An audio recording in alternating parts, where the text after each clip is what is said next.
She'll figure it out. Can she call her father? Hello! Okay. Welcome to Comedy of Errors. We are very glad to see you all here. Thanks for coming. I wanted to set some ground rules. As I've told a few of you, the show will be happening over here in front of the high school and over here where I am now. So please be prepared to perhaps pivot your chair or even turn if you need, or just turn your head, whatever you want. Our students do thrive on clapping and laughing. So we do encourage that. If you don't mind giving them a big chuckle if you feel it. Give them a big laugh.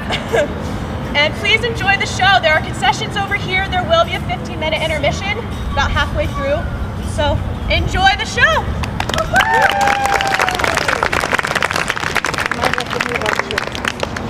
No, that's so fine. Oh, you mean to see? To see over there. I'm at a pretty good angle there. I think I could.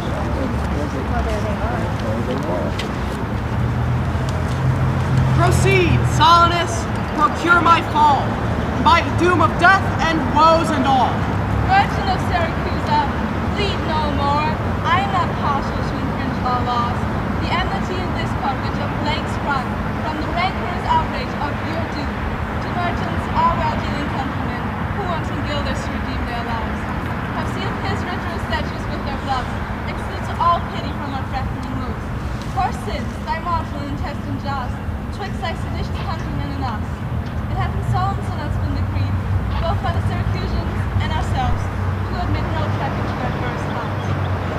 Nay, if any born at Ephesus, the seat of Syracusan lands and affairs, again, if any born at Ephesus comes to the bay of Syracusan, he dies. His goods confiscate to the Duke's disposed, unless 1,000 marks be levied to quit the penalty and to ransom him. Thy substance, valued at the highest rate, cannot amount unto 100 marks. Therefore, by law, thou art condemned to die. Yet this my comfort.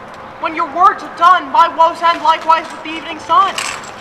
Both stay in Greece while thou depart from thy native homes, and for what cause thou camest to Ephesus. A heavier task could not have been imposed than I to speak my griefs unspeakable. Yet that the world may witness that my end was wrought by nature, not by vile offense, I'll utter what my sorrow gives me leave. In Syracuse I was born and wed unto a woman, happy but for me and by me, had our hap not been bad. With her I lived in joy. Our wealth increased by prosperous voyages I often made to Epidamia till my factor's death.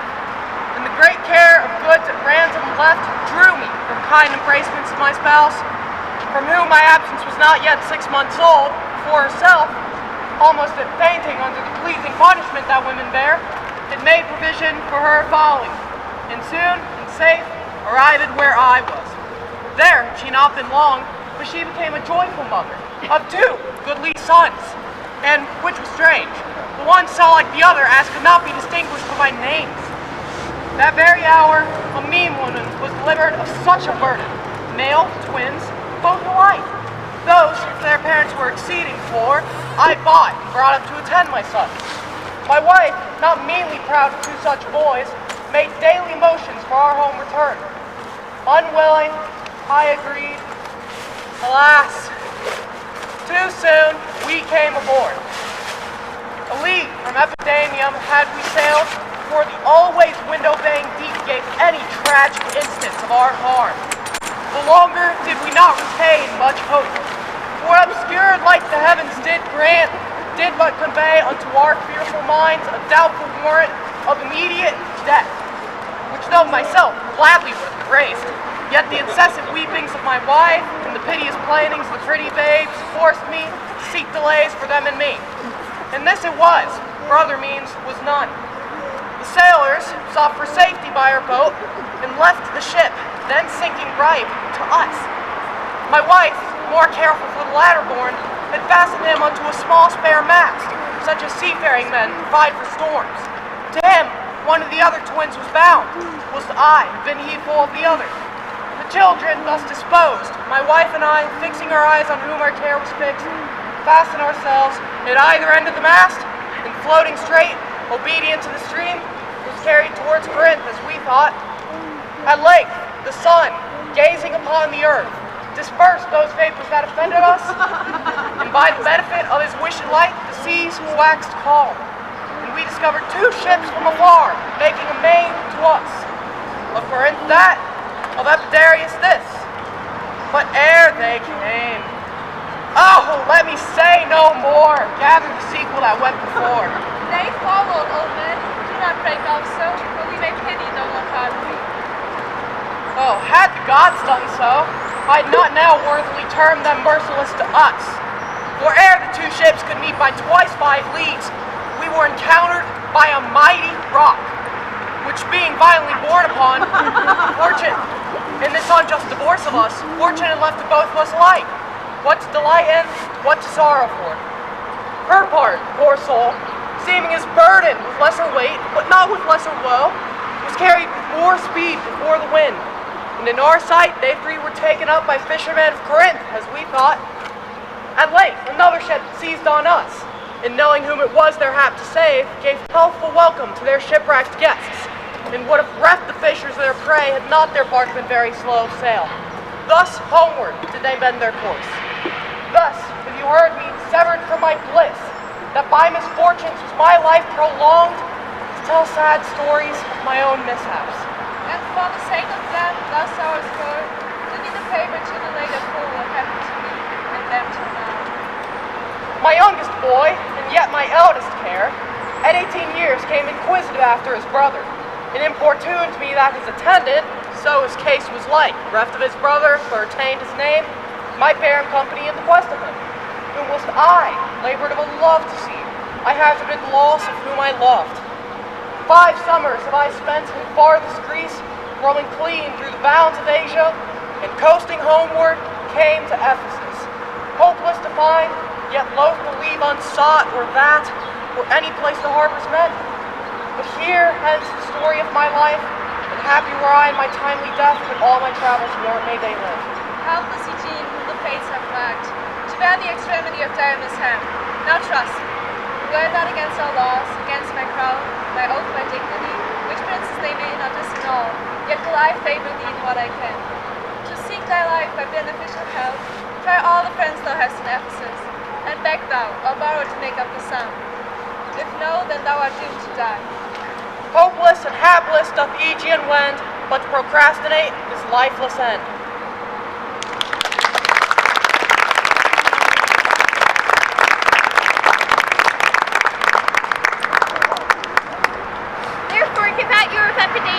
Lest that your goods too soon be confiscated. This very day, a Syracusan merchant is apprehended for arrival here, and by not being able to buy out his life, according to the statutes of the town, dies ere the weary sunset in the west. Here's your money that I had to keep. Go bear to the Centaur, where we host, and stay there, journey until I come to thee. Within this hour, it will be dinner time. Till that, I'll view the manners of the town, pursue the traders, gaze upon the buildings, and then return to sleep within mine inn. For with long travel, I am stiff and weary. Get thee away. Many a man would take you at your word, and go indeed, having so good a mien. A trusty villain, sir, that very oft. When I'm dull with care and melancholy, lightens my humor with his merry jests. What will you walk with me about the town, and then return to mine inn and dine with me? I'm invited, sir, of certain merchants of whom I hope to make much of benefit. I crave your pardon. Soon at 5 o'clock I'll meet with you upon the mart, and afterward consort with you till bedtime. My present business calls me from you now. Farewell till then. I will go lose myself and wander up and down to view the city. I commend you to your own content. He that commends me to mine own content, commends me to that I cannot get. I to the world am like a drop of water, that in the ocean seeks another drop. So I, to find a mother and brother, in quest of them, unhappy, lose myself. Here comes the almanac of my true date. What now? How chanced thou I'll return so soon? Return so soon? Rather approach too late. The capon burns, a pig falls from the spit. The clock has struck the 12 upon the bell. My mistress made upon my cheek. She is hot because the meat is cold. The meat is cold because you come not home. You come not home because you have no stomach. You have no stomach having broke your fast. But we know it is to fast and pray are penitent to your default today. Stop in your wind, sir. Tell me this, I pray. Where have you left the money that I gave you? Those 6 pence that I had on Wednesday last, to pay the saddler for my mistress Crumper. The saddler had it, sir. I kept it not. I am not in a sport of humor now. Tell me, and dally not, where is the money? We being strangers here, how darest thou trust so great a charge from thine own custody? I pray you jest, sir, as you sit at dinner. I find my mistress come to you in post. If I return, I shall be post indeed, for she will scour your fault upon my pate. Methinks that your maw, like mine, should be your clock, and strike you home without a messenger. Come, Dromio, come. These jests are out of season. Reserve them till a merrier hour than this. Where is the gold I gave in charge to thee? To me, sir? Why you get no gold to me? Come on, sir knave, have done your foolishness, and tell me how thou hast disposed thy charge. My charge was but to fetch you from the mart. Home to your house, the Phoenix, sir, to dinner. My mistress and her sister stays for you. Now, as I am Christian, answer me. In what safe place you bestowed my money, where I shall break that merry sconce of yours that stands on tricks when I'm undisposed? Where is the 1,000 marks thou hadst of me? I have some marks here upon my pate, some of my mistress marks upon my shoulders, but not 1,000 marks between you both. Thy mistress marks? What mistress slave hast thou? Your worship's wife, my mistress at the Phoenix. She does as fast do you come home to dinner and praise you will hie you home to dinner? What would thou thought me thus unto my face being forbid? There, take you that, sir knave! Let me, sir. For God's sake, hold your hand. Nay, and you will not. I'll take my heels. Upon my life, by some device or other, the villain is overwrought of all my money. They say this town is full of cozenage. If it proves so, I'll be gone the sooner. Out to the centaur to go seek this slave. I greatly fear my money is not safe.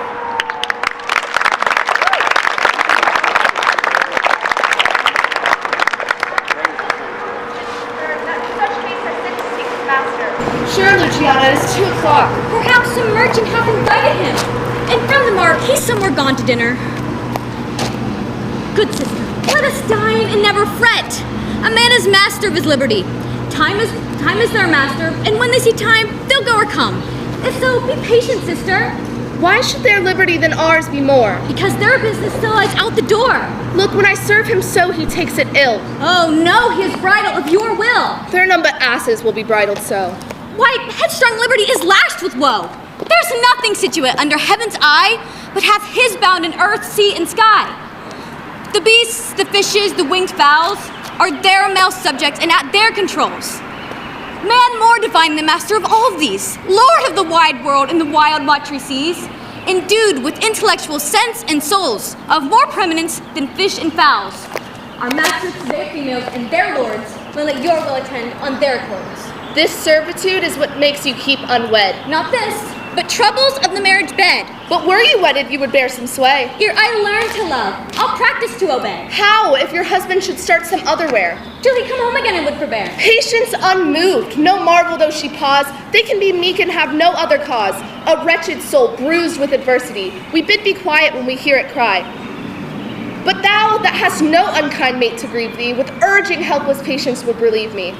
But if thou live to see like right bereft, this full-baked patience in thee will be left. Well, I will marry one day, but to try. Here comes your man, now your husband is nigh. Say, is your tardy master now at hand? Nay, he's at 2 hands with me that my 2 ears can witness. But say, I prithee, is he coming home? It seems he hath great care to please his wife. Aye, mistress, he told his mind upon my ear. For sure his hand I could scarce understand it. Spake he so doubtfully, thou couldst feel his meaning? Nay, he struck so plainly I could too well feel his blows, but withal so doubtfully I could scarce understand them.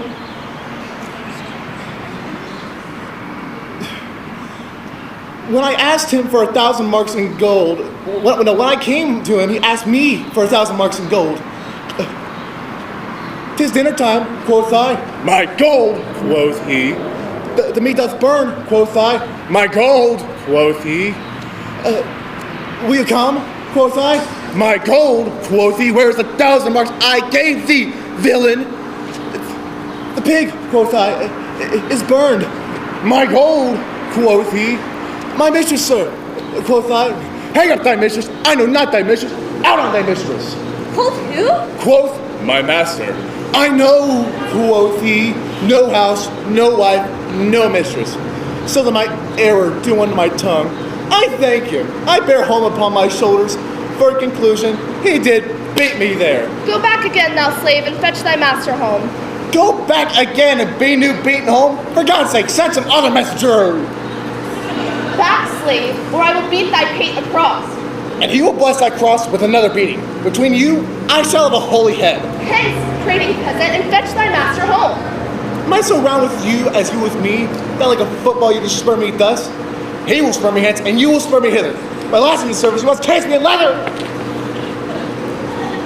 Fie, how impatience lords in your face! His company must do his minions grace, while I sit home starved for a merry look. Hath homely age the alluring beauty took from my poor cheek? Then he hath wasted it. Are my discourses dull, barren my wit? If voluble and sharp discourses be marred, unkindness blunts it more than marble hard. Self-harming jealousy? Fie, beat it hence! Unfeeling fools can with such wrongs dispense. I know his eye doth homage otherwhere, otherwise what lets it then he would be here? Sister, you know he promised me a chain. Would that alone a love he would detain? How many fond fools serve mad jealousy?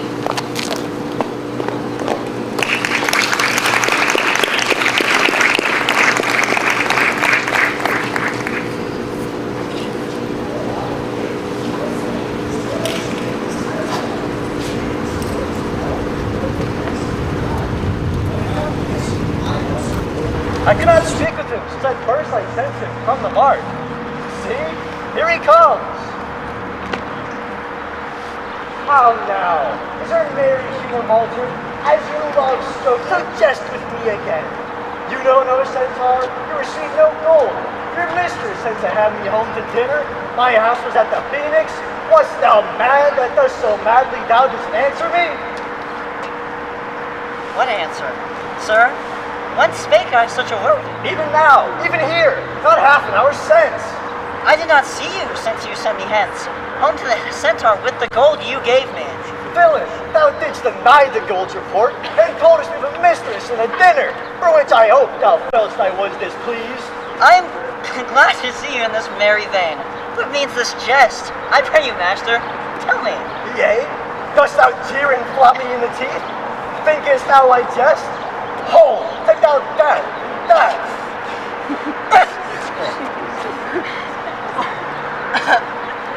Hold, sir, for God's sake. Now your jest is earnest. Upon what bargain do you give it to me? Because that I familiarly sometimes do use you for my fool and chat with you. Your sauciness would jest upon my love, make a comment of my serious hours. If you would jest with me, know my aspect, and fashion your demeanor to my looks, or I shall beat this method in your sconce. Sconce, call you it. So you would leave battering. I'd rather have a head, and you use these blows long. I have a sconce for my head, and ensconce it too, or else I shall seek wit in my shoulders. But I pray, sir, why am I beaten? Dost thou not know? Nothing, sir, but that I am beaten. Shall I tell you why? Aye, sir, and wherefore? For they say, every why hath a wherefore. Why, first, for flouting me, and then wherefore for urging it the second time to me. Was there ever any man thus beaten out of season, when in the why and the wherefore is neither rhyme nor reason? Well, sir, I thank you. Thank me, sir. For what? Marry, sir, for this something that you gave me for nothing. I'll make you amends next if you do nothing for something. But say, sir, is it dinner time?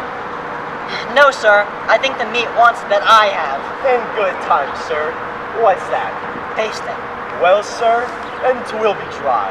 If it be, sir, I pray you eat none of it. Your reason? Lest it make you choleric and purchase me another dry basting. Well, sir, learn to jest in good time. There's a time for all things. But soft, who wafts us yonder?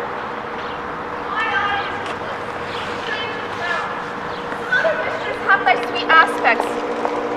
I am not Adriana, nor thy wife.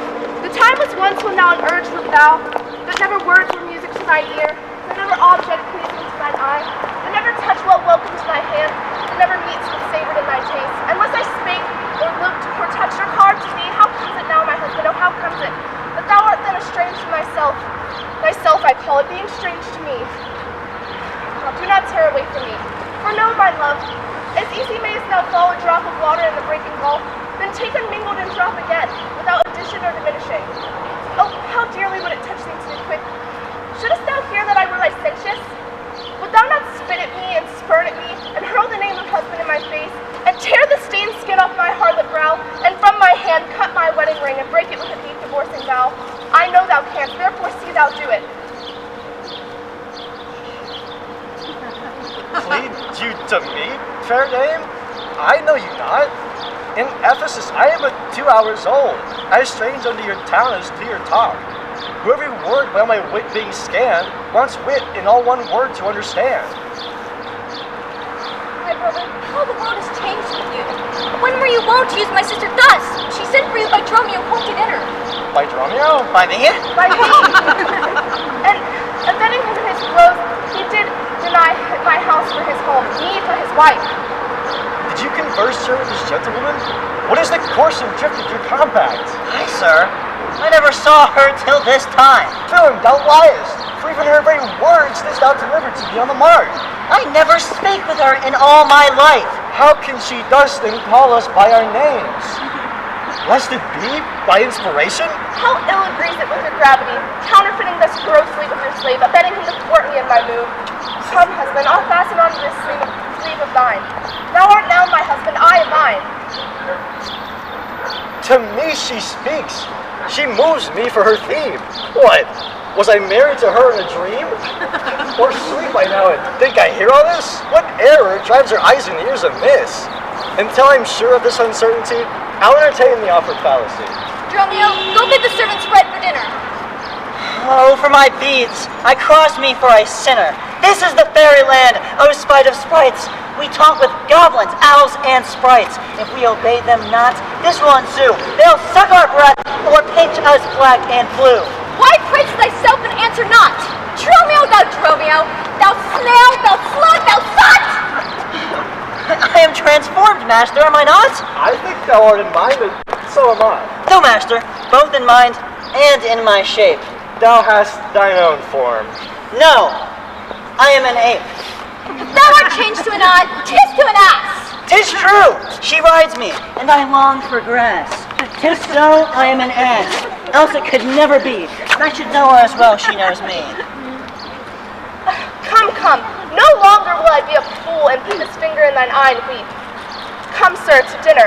Dromio, keep at the gate. Husband, I'll dine above with you today and shrive you of 1,000 idle pranks. Come, go. Sirrah, if any ask you where my husband lies, tell him he dines forth and let no creature enter. Dromio, play the porter well. Am I in earth, in heaven or in hell? Sleeping or waking, matter well advised. No unto these, to myself disguised. I'll say as they say, and persever so, and in this mist that all adventures go. Master, jolly porter at the gate. Aye, and let's not enter lest I break your paint. Come, let's be done too late.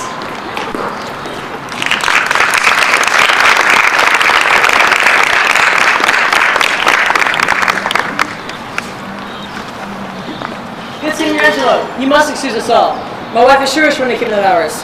Say that our lingua through your shops is the making of her carcanet, and that's tomorrow we bring it home. But here's a villain that faced me down. He met me on the mart, and then I charged him 1,000 marks in gold. Thou drunkard, thou, what didst thou mean by this? Say what you will, sir, but I know what I know. That you beat me at the mart and I have your hand to show. If the skin were parchment and the blows you gave were ink, your own handwriting would tell you what I think. Well, I think thou art an ass.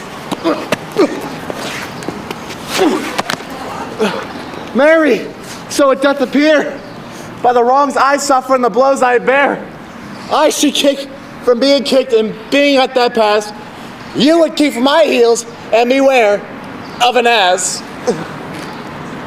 You're sad, Signor Balthazar. Pray God our cheer may make my goodwill, and your good welcome here. I hold your dainties cheap, sir, and you're welcome, dear. Oh, Signor Balthazar, either flesh or fish. That's nothing but words. Good meat, sir, that every churl affords. Oh, welcome or common, for that's nothing but words. Small cheer and great welcome makes a merry feast. Aye, to a beggarly host, and a more sparing guest. But though my cates are mean, take them in good part. With better cheer, but not with better heart. But soft. My door's locked. Go, bid them let us in. Maud, Bridget, Marion, Cicely, Jillian, Jane? Moon, Malthus, Capone, Coxon, idiot, Patch! Either get thee from the door, or sit down at the hatch. Dost thou conjure for wenches, that thou callest for such store, when one is too many? Go, get thee from the door. What Patch has made our porter? My master stays in the streets. Let him walk from whence he came, lest he catch cold on one's feet. Who talks within there? Ho, open the door! Right, sir. I'll tell you when, and you'll tell me wherefore. Wherefore? For my dinner. I have not dined yet today. Nor today here you must not come again when you may. What keeps me out from the house that I own? The porter for this time, sir, and my name is Dromio. Oh, villain! Thou hast stolen both mine outfits and my name. The one never got me credit, the other mickle blame. If thou hast been Dromio today in my place, thou shalt have changed thy face for a name, or thy name for an ass. What a quarrel is there, Dromio, and who are those at the gate? Let my master in loose. No, he comes too late, and so tell your master. I must laugh. How about you with a proverb? Shall I set in my staff? How about you with another? That's one, can you tell? If thy name be called Loose, thou hast answered him well. You mean you knew? You'll listen, I hope? I thought to have asked you. And you said no. So come well struck, that was blow for blow. The bags, let me in! You tell for whose sake? Master, not the door hard. Let him not chillatate. You're crying for this minute if I beat the door down! One eats all that and a pair of stocks in the town. Who's that at the door that keeps all this noise? By my troth, your town is troubled with unruly boys. Do you hear, wife? You might have come before. Your wife's surname. Go get you from the door. If you went in pain, master, this knave would go sore. Here's neither cheer, sir, nor welcome. We would fain have either. In debating which one's best, we shall part with neither. They stand within, master. Bid them welcome hither. There's something in the wind that we cannot get in. You would say so if your garments were thin. Your cake here is warm within. You stand here in the cold and make a man so mad as a buck to be so bought and sold. Get thee gone. I'll break up the gate. Break any breaking here, and I'll break your knave's pate.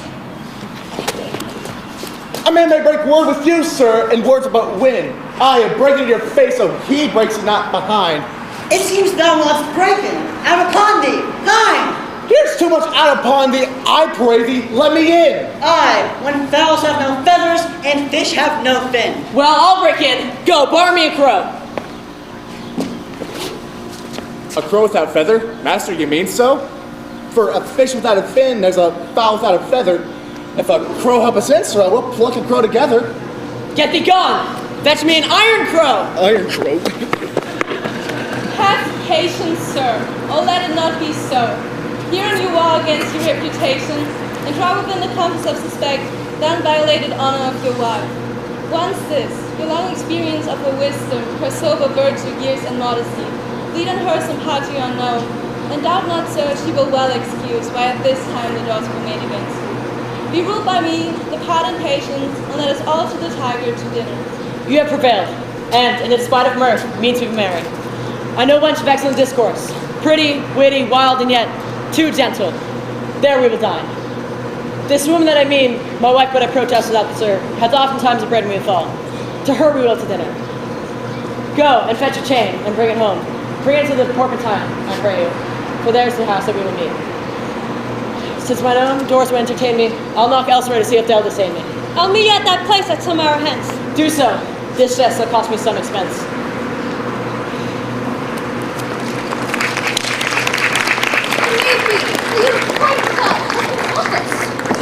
Shall into bliss, even into spring of love, thy love brings rot. Shall love in building grow so ruinous? If you did wed my sister for her wealth, then for her wealth's sake, use her more with kindness. Or if you like elsewhere, do it by stealth. Muffle your false love, but somehow show blindness. Let not my sister read it in your eye. Look sweet, speak fair, become disloyalty. Apparel vice like virtue's harbinger, or bear a fair presence though your heart be tainted. Teach sin, carriage of a holy saint, or be secret false. What need she be acquainted? Alas, poor women, make us but believe, being compact of credit, that you love us. Though others have the arm, show us the sleeve. We in your motion turn, and you may move us. Then, gentle brother, get you in again. Comfort my sister, cheer her, call her wife. 'Tis holy sport to be a little vain, when the sweet breath of flattery conquers strife. Sweet mistress, what your name is else I know not, nor by what wonder you do hit of mine. Teach me, dear creature, how to think and speak. Lay open to my earthy gross conceit, smothered in errors, feeble, shallow, weak, the folded meaning of your words deceit, against my soul's pure truth. Why labor you to make it wander in an unknown field? Are you a god? Would you create me new? Transform me then, into your power I'll yield. But if that I am I, then well I know your weeping sister is no wife of mine, nor to her bed no homage do I owe. Far more, to you do I decline. Oh, train me not, sweet mermaid, with thy note, to drown in thy sister's flood of tears. Sing, siren, for thyself and I will dote. Spread o'er the silver waves thy golden hairs, and as a bed I'll take them and there lie. And in such glorious supposition think, he gains by death that has such means to die. Let love, being light, be drowned if she sink. What, are you mad if you breathe so? Not mad, but mated, how I do not know. It is a fault that springeth from your eye. For gazing on your beams, fair sun, being by. Gaze when you should, and that will clear your sight. As good to wink, sweet love, as look all night. Why call you me love? Call my sister so. Thy sister's sister. That's my sister. No, it is thyself. Mine own self's better part. Mine eyes clear eye, my dear heart's dearer heart. My food, my fortune, my sweet hope's aim. My soul earth's heaven, and my heaven's claim. All this my sister is, or else should be. Call thyself sister sweet, for I am thee. Thee will I love, and with thee lead my life. Thou hast no husband yet, nor I no wife. Give me thy hand.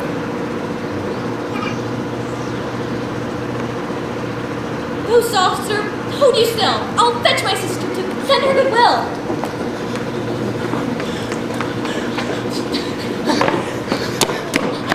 Why, how now, Dromio? Where runnest thou so fast? Do you know me, sir? Am I Dromio? Am I your man? Am I myself?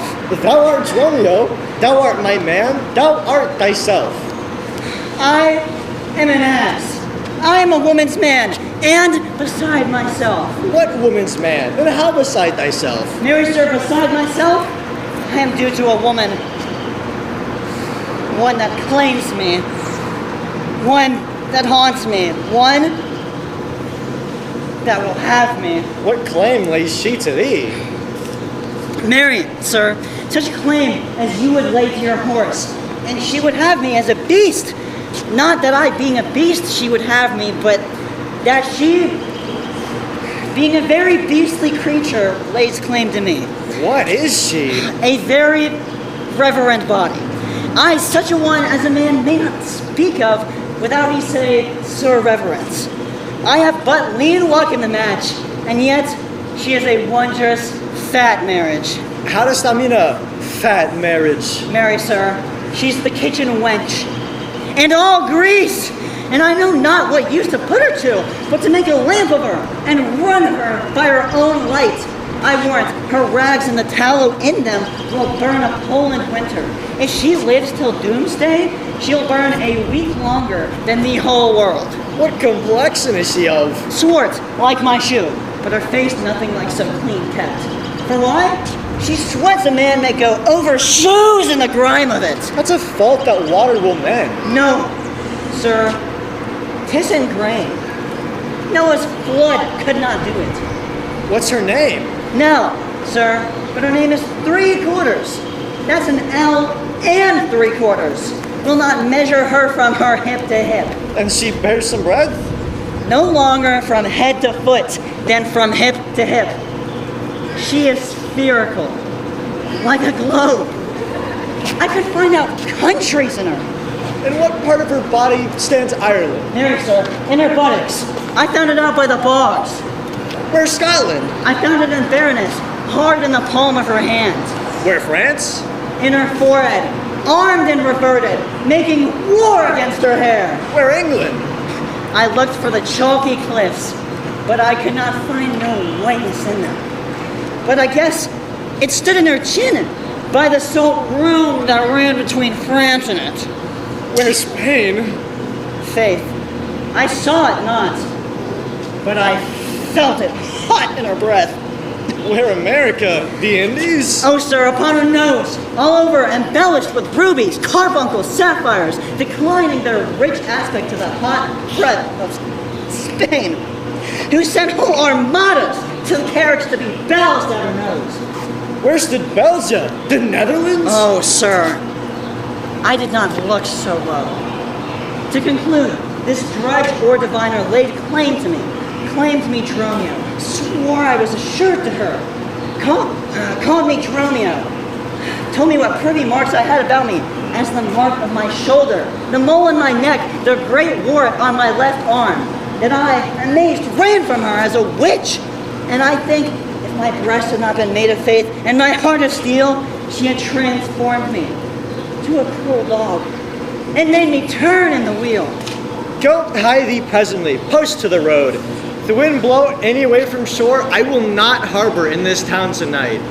If any bark put forth, come to the mart. I will walk till I return to me. If everyone knows us, and we know none, 'tis time, I think, to trudge, pack, and be gone. As from a bear, a man would run for life, so fly I from her that would be my wife. There's none but witches that do inhabit here, and therefore this time that I run. She hath doth call me husband, even my soul doth through a wife abhor. But her fair sister, possessed with such a gentle sovereign grace, of such an enchanting presence and discourse, had almost made me traitor to myself. But lest I be guilty to self-wrong, I'll stop mine ears against the mermaid song. Master Antipholus! Aye, that's my name. I know it well, sir. Lo, here's the chain. I thought to obtain you at the Porpentine, but the chain and finish have made me stay thus long. What is your will that I shall do with this? Well, please yourself, sir, I've made it for you. Anything, sir. I was spoken not. Not once nor twice, but 20 times you have. Go home with it. Please your wife withal. And soon at supper time I'll visit you and receive the money for the chain. I pray you, sir, receive the money now, for if you never receive chain or money more. You're a merry man, sir. Very well. What I should think of this, I cannot tell. But this I think, there's no man is so vain that should refuse so fair an offered chain. I see men need not live by shifts when in the streets they meet such golden gifts. Out to the mart, and therefore Dromio stay, finish it put forth, and straight away.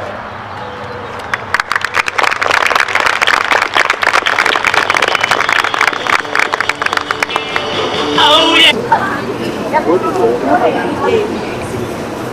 I gotta wait for a minute. I gotta go. Just see what you're doing. Okay, take the process of ensue. And since I had not much import to you, nor had I not, as I am bound to Persia, and I want my guilders for my voyage. Therefore, make a present satisfaction, or I'll attack you by this officer. Even the sum I do owe to you tomorrow. And in the instant I had met with you, you had me a chain. I beg as possible to receive the money for the same. Please, if you welcome me down to this house, I'll discharge my bond and thank you too.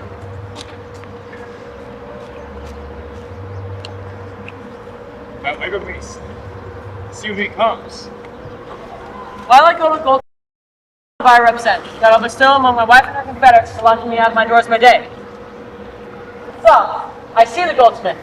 Get thee gone, buy the rope and bring it home to me. I'll buy £1,000 a year. I'll buy a rope. Man won't hold up that trust to you. I promised your present for the chain. Neither chain nor goldsmith came to you. Like you thought a chain together, therefore came not. Saving your merry humor, here's a note how much a chain weighs. The utmost care, the finest of the gold in the most charged fashion, which does amount to 3 odd ducats more than I say indebted to this gentleman. I pray you see him presently discharge me as bound to sea and stays but for it.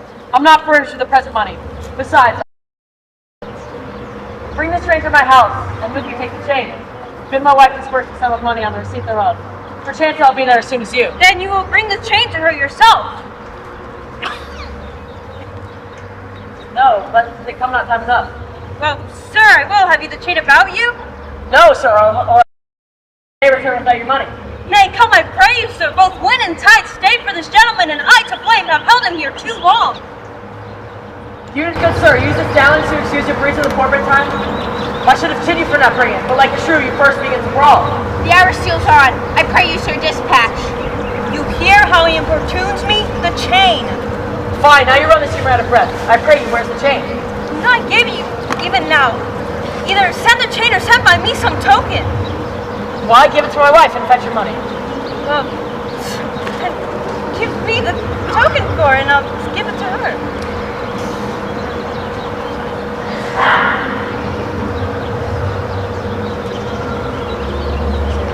My business cannot book the stallions. Good sir, say where you'll see me or no. If not, I will leave him to the officer.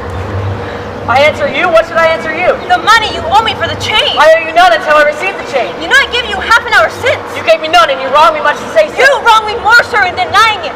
Consider how it stands upon my credit. Well, officer, arrested by my suit. I do encourage you to obey me. This touches me to reputation. Either consent to pay the sum for me or I attack you by this officer. Consent to pay that I never had? I pray you. You run this humor out of breath. I do arrest you, sir. Seal. I do obey until I give the bail. But Cyril, you shall buy this for his dear. All the metal in your shop will answer. Sir, shall one Ephesus. To your notorious shame I doubt it not.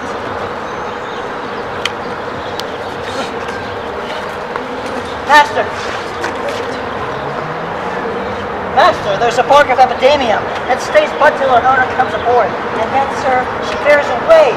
The ship is in her trim. The merry wind blows fair from land. They stay for not at all, but for their owner, master, and yourself. How now, madman? Why that peep sheep? What ship of epidemium stays for me? The ship you sent me to higher waftage? Thou drunkard thou, I sent thee for a rope and told thee to what purpose and what end. You sent me for a rope's end as soon. You sent me to the bay, sir, for a bark? Take Adriana, villain. Hide thee straight.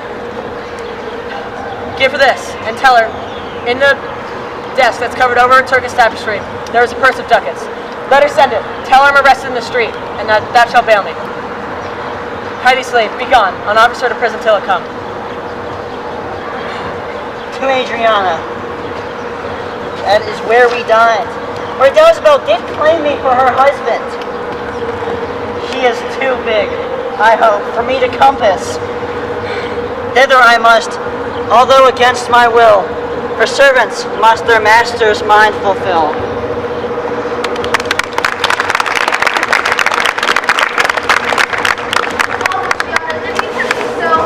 My style perceived austerely in his eye that he did plead in earnest, yea or no. What observation madest thou in this case of his heart's tilting meteors in his face? First, he denied you had him and no right. He met me, he did me none, the more my spite. Then swore he that he was a stranger here. And true he swore, yet forsworn he were. Then pleaded I for you. And what said he? That love I begged for you, he begged of me. With what persuasion did he tempt thy love? With words that in an honest suit might move. First, he did praise my beauty, then my speech. Did speak him fair? Have patience, I beseech. I cannot, nor I will not hold me still. My tongue, though not my heart, will have his will. He is deformed, crooked, old, and sere, ill-bodied, shapeless everywhere. Ungentle, foolish, blunt, unkind, stigmatical, and making worse in mind. Who would be jealous then of such a one? No evil lost is wailed when it is gone. Ah, but I think him better than I say. My heart prays for him, though my tongue do curse. Here, go. The desk, the purse. Sweet. Now make haste. How hast thou lost thy breath? By running very fast? Where is thy master, Dromio? Is he well? No, he's in Tartar limbo, worse than hell. Yet devil in everlasting garment hath him. Why, man? What is the matter? I do not know the matter. He is rested on the case. What? He is arrested? Tell me at whose suit? I know not at whose suit he is arrested well. Will you not send him his mistress redemption, the money in his desk? Go fetch it, sister. This that He unknown to me should be in debt. Tell me, was he arrested on a band? Not on a band, but on a stronger thing. A chain! A chain, do you hear it ring? What? The chain? No, the bell! 'Tis time that I were gone. It was 2 ere I left him, and the clock strikes 1. The hours come back, that did I never hear. Oh yes, if any hour meet a sergeant, he turns back for very fear. As time were in debt, how fondly dost thou reason? Time is a very bankrupt, and owes more than he's worth a season. Nay, he's a thief too. Have you not heard men say that time comes stealing, on by night and day? If he be in debt and theft, and a sergeant in the way, hath he not reason to turn back an hour and a day? Here, Dromio, take the money, bear it hence, and bring thy master home immediately. Come, sister, I am pressed down. Pressed down with conceit. Conceit my comfort and my injury.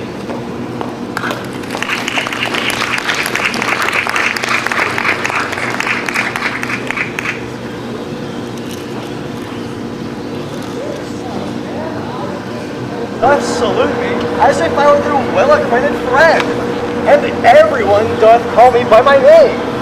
Some tender money to me, some invite me, some other give thanks for kindnesses, some offer me commodities to buy. Even now, a tailor called me in his shop, and showed me silks he had bought for me, and therewithal the measure of my body. Sure, these are but imaginary wiles, and Lapland sorcerers inhabit here.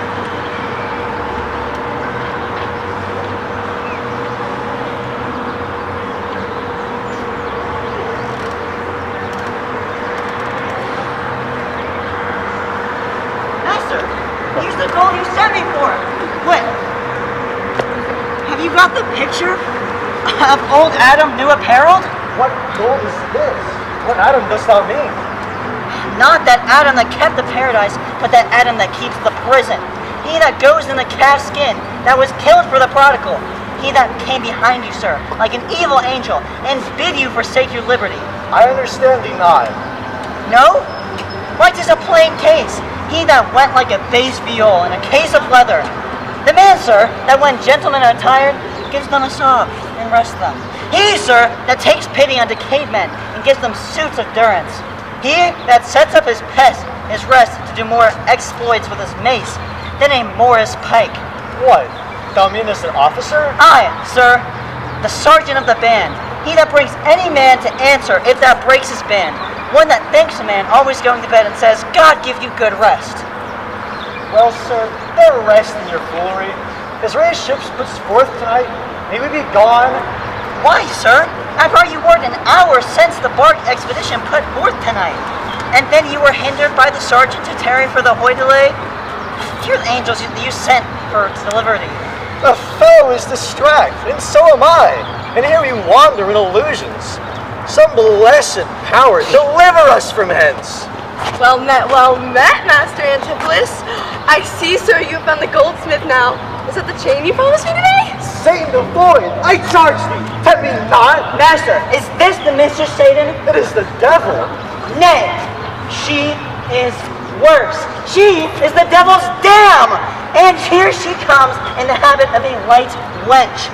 It is written, they appear to men like angels of light. Light is an effect of fire, and fire will burn. Ergo, light wenches will burn. Come not near her. Your man and you are marvelous, Mary, sir. Will you go with me? We'll mend our dinner here. What tellest thou me of supping? Thou art, as you are all, a sorceress. I conjure thee to leave me and be gone. Give me the ring of mine you had at dinner, or for my diamond, the chain you promised, and I'll be gone, sir, and not trouble you. Oh, some devils ask but the parings of one nail, a rush, a hair, a drop of blood, a pin, a nut, a cherry stone. But she, more covetous, would have a chain. Master, be wise. If you give it to her, the devil will shake her chain and fright us with it. I pray you, sir, my ring, or else the chain. You do not mean to cheat me so. Avaunt, thou witch! Come, Dromio, let us go. Fly pride, says the peacock. Mistress, that you know.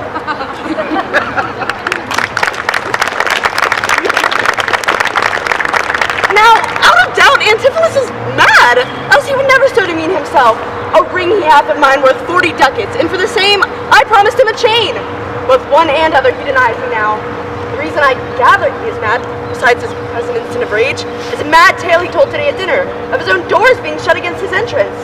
He, like his wife, acquainted with his fits, on purpose shut the doors against his way.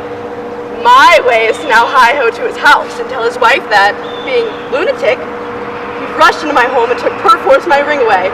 This course I fit his shoes for 40 ducats, too much to lose.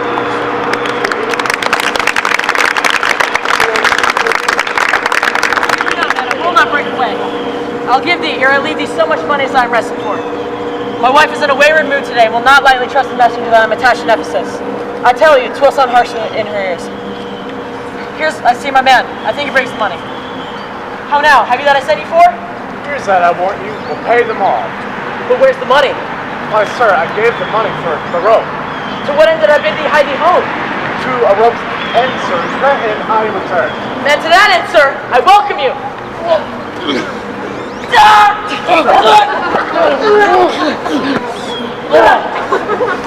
shoot!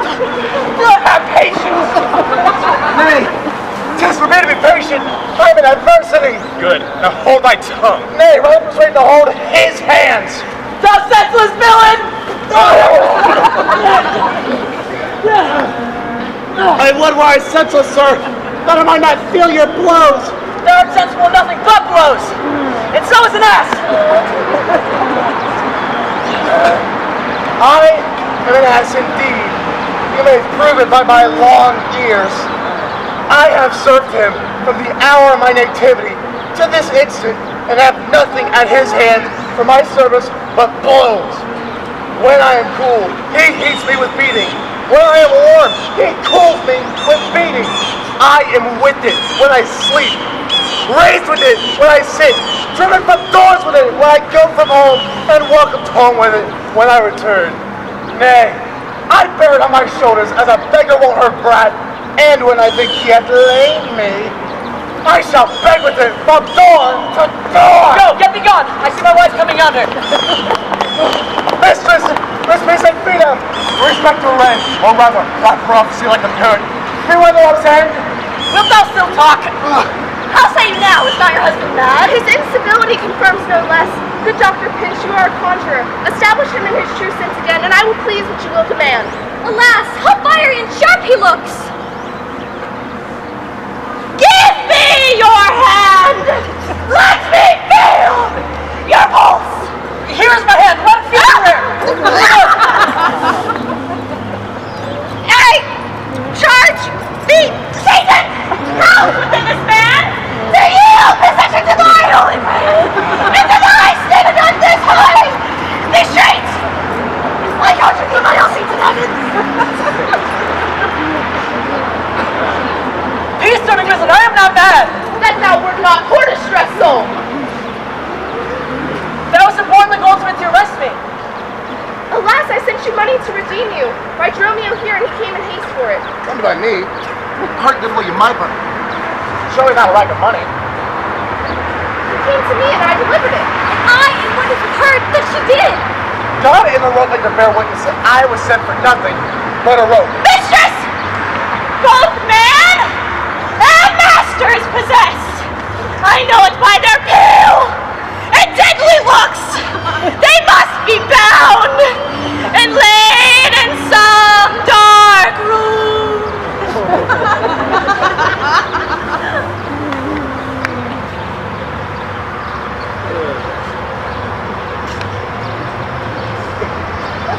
Now, what sayest thou? Tell master. I received no money, but I confess it was sent. He will not that. Dissembling villain, thou speakest false in both. Dissembling harlot, thou art false and I confess the damned pack.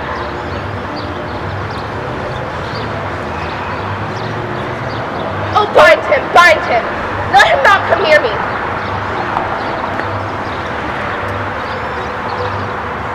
The fiend is strong within him. Alas, poor Juan, how palely wan he looks.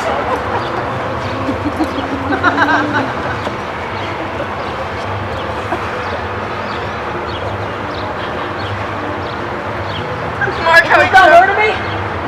No, obviously thou. Wilt thou not suffer to make arrest here? Masters, let him go. He is my prisoner, and you shall not have him. Go! Find this man! For he is frantic too! What wilt thou do, thou peevish officer? Hast thou delight to see a wretched man do outrage and displeasures himself? He's my prisoner. If I let him go, then he owes to be proud of me. Bear me forthwith unto his creditor, so I can see how the debt grows. Good master doctor, see him safe conveyed home to my house. O most unhappy day. O most unhappy strumpet. Master, I am here into the bond for you. Say, what is the sum that he owes? Say, how grows it due? Due for chain you haven't had him. He did bespeak me a chain, but I had it not. When as your husband, all enraged today, came to my house and took away my ring. The ring upon which I see his finger now. Straight after did I ask him for a chain. That may be so, but I had never seen it. Take me to the goldsmith. I long to know the hero of truth at large.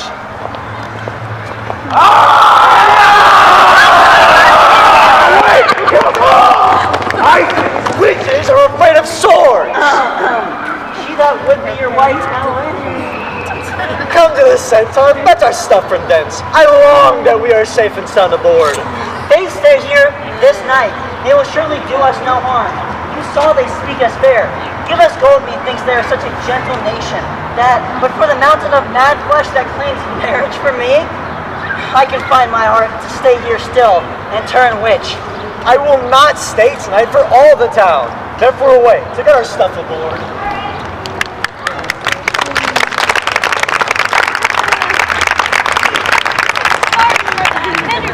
But I protest he hath the chain of me. The most dishonestly he doth deny it. How is the man esteemed here in the city? A very reverend reputation, sir. Quite an infinite, highly beloved, second to none that lives here in the city. His word might bear my wealth at any time. Speak softly. Yonder, as I think, he walks. His so and that chain about his neck which he forsworn most monstrously to have. But sir, down here to me, I'll speak to him. Senor Antipholus, I wonder much that you would put me to this shame and trouble, and not without some scandal to yourself, with circumstances and also to deny. This chain which you now wear so openly, besides the charge, the shame, and imprisonment, you have done wrong to this, my honest friend, who but for staying our controversy had hoisted sail and put to sea today.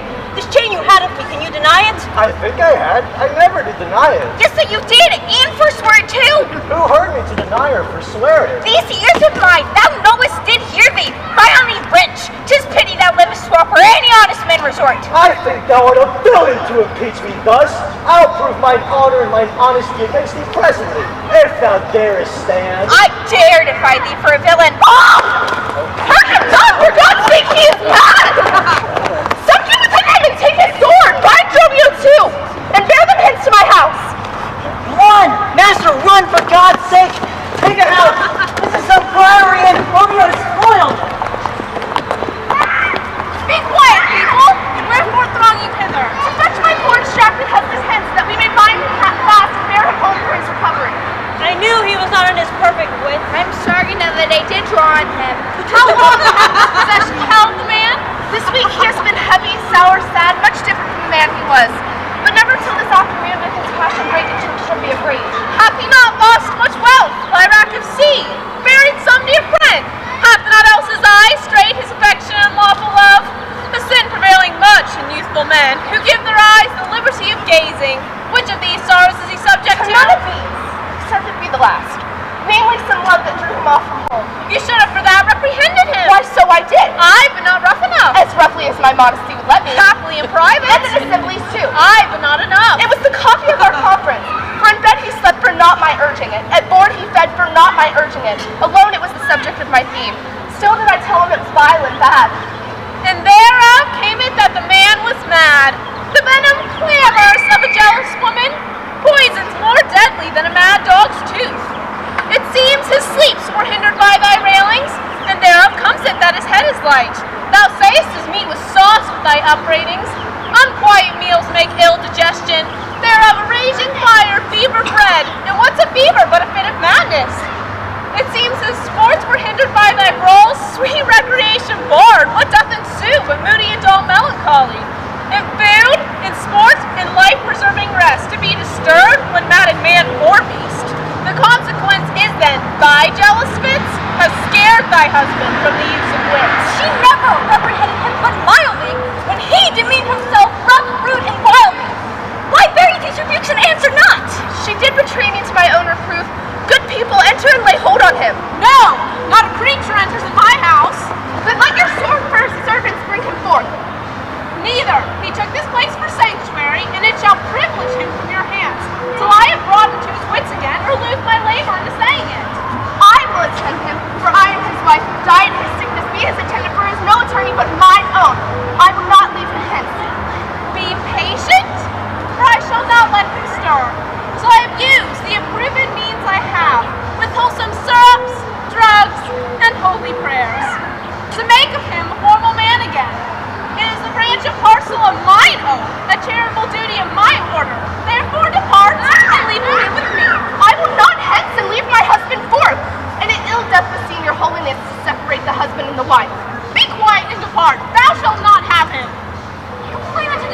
and dignity.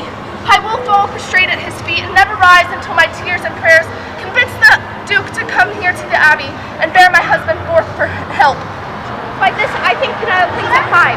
Anon, I'm sure the Duke himself comes into this melancholy jail, the place of death and sorry execution behind the ditches of this Abbey here. Upon what cause? To see a reverend Syracusean merchant who put unluckily into this bay against laws and statutes of this town, beheaded publicly for his offense. See where they come, we will behold his death. Kneel before the Duke, before he comes to the Abbey. Yet once again proclaim it publicly. If any friend will pay the sum for him, he shall not die, so much we tender him. Justice, most sacred Duke, against the abbess. She is a virtuous and reverend lady. It cannot be that she hath done thee wrong. May it please your grace, Antipholus, my husband, who I made lord and all of me, that this ill day with your very important letters, an outrageous fit of madness did take him, that desperately he hurried through the streets, doing displeasure to the citizens, with him his bondmen, all as mad as he, each one with ireful passion and drawn swords, madly bent on us and chased us away. And until raising for aid, we came and they fled into this abbey here. And the abbess will not suffer us to fetch him out. Therefore, most gracious Duke, with thy command, let him be borne hence for help. Long since thy husband served me my wars, and I do thee engage the prince's word, when thou made him master of thy band. To do him all the praise and good I could. Go some of you, knock at the abbey gate, and bid the lady abbess talk to me. I will determine this before I stir.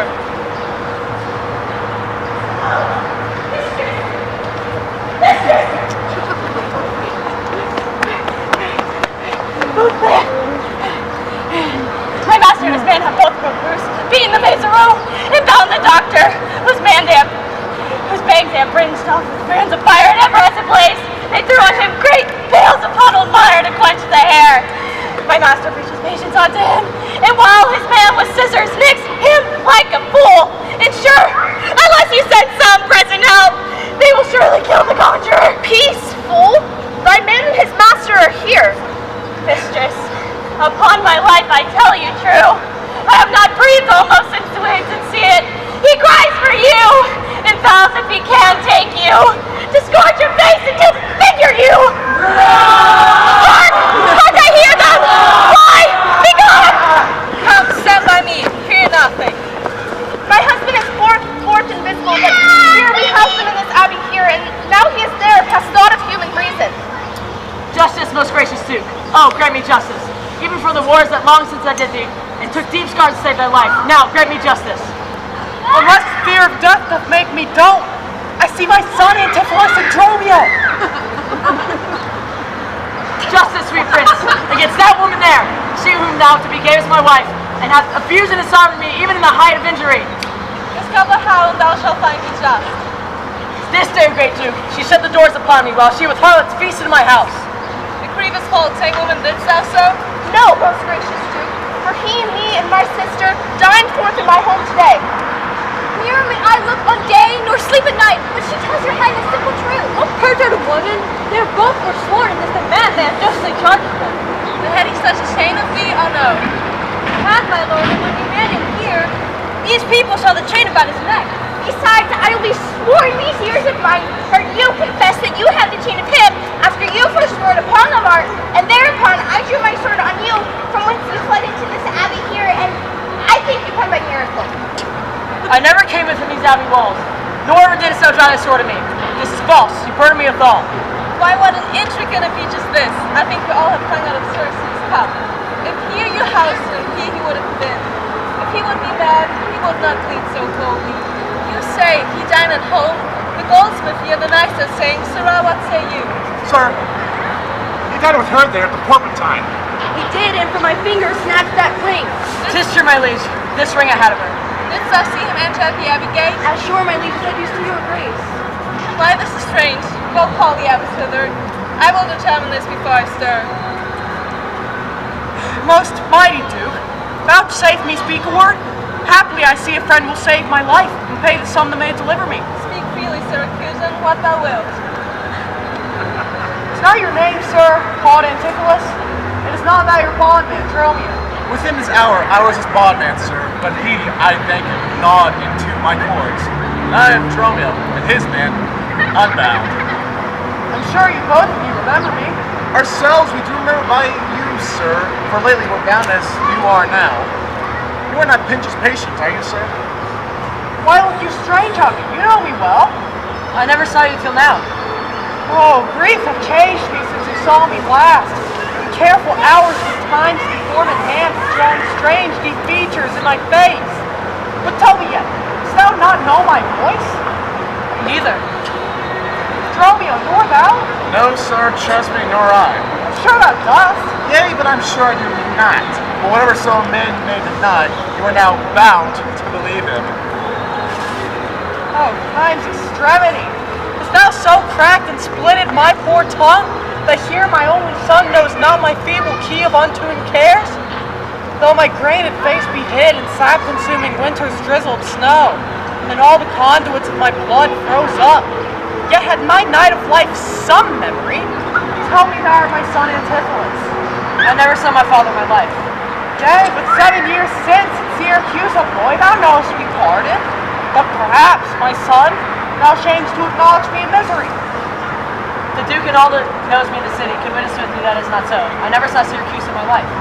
I tell thee, Syracusan, 20 years have I been patron to Antipholus, during which time no near saw thee. I see thy age and dangerous make me go. Most mighty Duke, behold a man much wronged. I see 2 knives, and my husband deceived me. One of these men is devious to the other, and so these, which is the mental man, and which the spirit? Who decides them? I, sir, am Dromio. Command him away. I, sir, am Dromio. Hooray, let me stay. Aegean, art thou not? Or else this ghost? Oh, my old master. Who hath bound him here? Whoever bounds him, I shall loose his bonds, and gain a husband by his liberty. Speak, old Aegean, if thou beest the man. Thou hadst a wife once called Amelia, that bore thee at a burden 2 fair sons. Oh, if thou beest the same Aegean, speak, and speak unto the same Amelia. Right here begins his morning story right. These 2 Antipholus, these 2 so like, and these 2 Dromios, 1 and 7. Besides our unbreakable seed, these are the parents to these children, which accidentally are met together. If I dream not, thou art Amelia. If thou art cheap, tell me, where is that sun that floated with thee on that fatal raft? By men of Epidemium, he and I and the twin Dromio were taken up. But by and by, rude fishermen from Corinth by force took my son and hid from them. And me they left with those of Epidemium. What then became of them I cannot tell. I, whose misfortune you see me in. Antipholus, thou came from Corinth first? No, sir, not I. I came from Syracuse. Stay, stand apart, I cannot tell which is which. I came from Corinth, my most gracious lord. And I with him.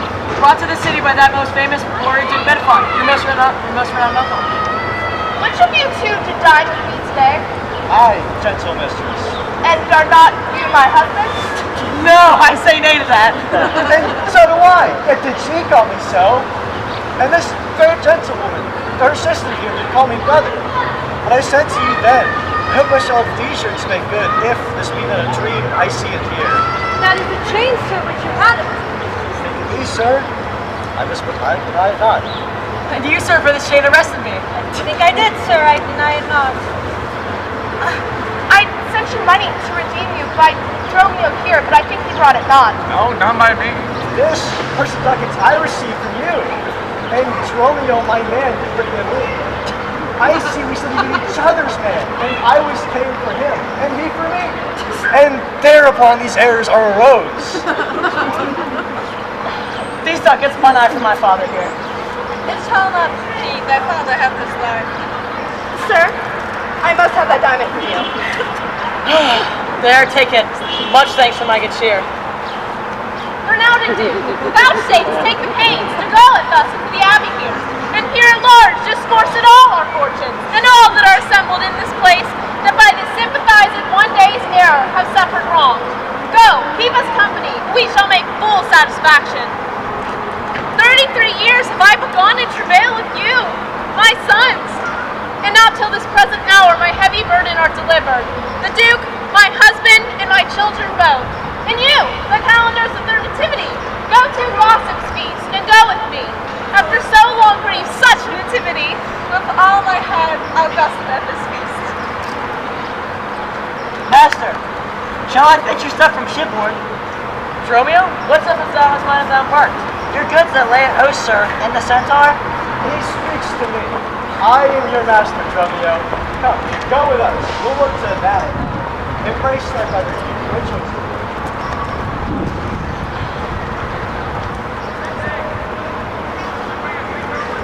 There's a fat friend at your master's house that kitchened for me today at dinner. She shall now be my sister, not my wife. Breathing through my glass, and not my brother. I see by you. I am a sweet face to you. Shall we go in to see their gossiping? Not I, sir. You are my elder. That is a question. How shall we try it? We'll draw cuts from the senior. Till then, lead thou first. Nay, then, thus. We came into this world like brother and brother. Now let's go hand in hand, not one before another.